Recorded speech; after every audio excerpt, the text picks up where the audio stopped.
winter of 1831, Joseph Smith had resumed his translation of the Bible that he was engaged in with Sidney Rigdon here in the John Johnson home in Hiram, Ohio. Section 71, the context of it is Joseph is going to be told to take a break from the translation and put it aside for a little bit so that he can go out and give a rebuttal to some of the letters being published by a recent apostate, a man named Ezra Booth. If you remember, if you've watched the context video for section 64, it introduces us to Ezra Booth, who was converted to Mormonism through a miracle, traveled with Joseph Smith to identify the land of Zion in the summer of 1831, but on the trip became disillusioned and his conversion was shown to be shallow.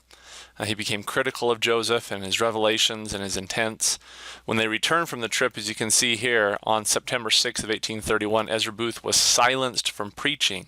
Just a few short days later, Ezra officially denounces Mormonism on September 12th of 1831 and begins to publish a series of 9 letters in a newspaper you can see here called the Ohio Star. These 9 letters are full of antagonistic attacks against Joseph, his revelations, his purposes in Zion.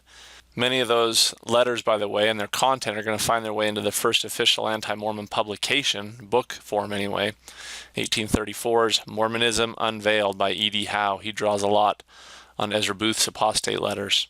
You'll see this context revealed in section 71 as Joseph is told to go out, and Sidney as well, and confound their enemies in public and in private.